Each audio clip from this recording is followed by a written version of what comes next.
ప్రతిరోజు అక్కడ ఫలాలు ఆహారముగా ఉన్నాయి, ఆకులు ఔషధముగా ఉన్నాయి. అనేకమైన జలచరాలు అక్కడ బ్రతుకుతాయి. ఆ చుట్టూ చెట్లు మొలుస్తాయి, చెట్లలోంచి ఫలాలు వస్తాయి, అవి ఆగకుండా కాస్తాయి. ఎందుకు అంటే ఈ జీవ నది అనేది ఎలా ప్రవహిస్తుంది, నా హృదయంలో బడి ప్రవహిస్తూ ఉంది.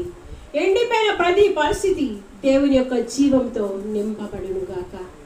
ఆ యొక్క జీవాత్మ ప్రతి ఎండిన బ్రతుకుని కూడా జీవింపచేయును గాక.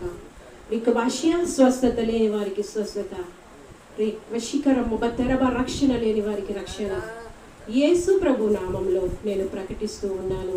కొద్ది వశీకరమ బత్తరబ వశీకర వశ్య రీవా శందర రికరవ రీవా శందర వశ్య రికరవ రివ శందర రికరవ రివ శందర. అనేకమైన ఆత్మలకు నేను విడుదల ప్రకటిస్తున్నాను. దుష్టుడు ఏ పరిస్థితిలో